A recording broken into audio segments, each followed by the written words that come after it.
Yeah. So I did not have any input at all into the creation of the Navi people.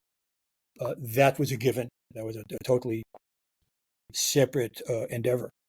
But what I did have to do is see what kind of language these already created people would probably speak.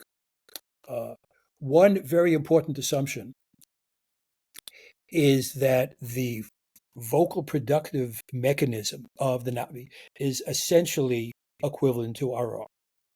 And that meant that they would produce the same kind of sounds that humans would produce. And that was important because Jim didn't want to modify any of the Navi through electronic means.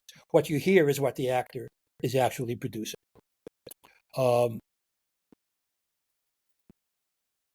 but I also had to take into account the environment in which they spoke. I had to take into account other aspects of their physiology. I mean, one example I like to give is um, the Navi don't have 5 fingers or 5 digits; they have 4. And so, as I was thinking about that, it occurred to me their counting system is probably not based on 10. It's probably an octal based on 8, octal counting system. So I approached Jim Carroll and I said, "What do you think?" And he said, "Absolutely, it's based on 8." And so now the Navi counting system is is based on base 8, and the way you count is from 1 to 8 is ao, mune, e, sing, mr, puka, kina, vol. The vol is 8. 9 is vola, which is 8 and 1. 10 is vomun, which is 8 and 2, and so on. So that's an aspect of not me physiology, if you like, that I had to take into account. And then, I had to think about what concepts are important to these people. What kind of vocabulary would they have for things that we might not have in any Earth language, like the concept of living in harmony with nature is kind of a one-word thing. We don't have the concept of the exhilaration and joy that you feel upon first bonding with your banshee, with your ikra. Okay, we don't have a word for that, but surely they had a word for that. And so those were some of the kinds of things that I had to take into account.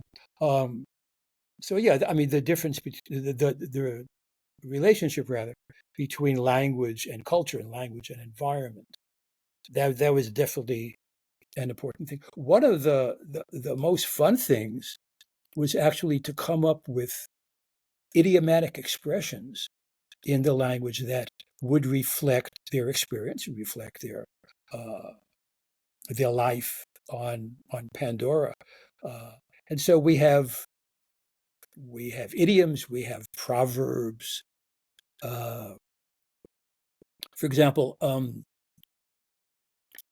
one proverb that I particularly like because it sounds really cool to me is Fweke fwefwi.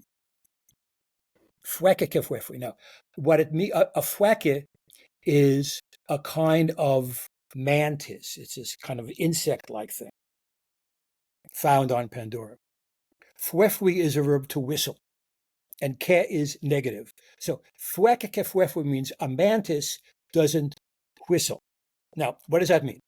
Uh, it means don't expect someone to do something which is not within their natural capacity. So these kinds of things were really a lot of fun to come up with, and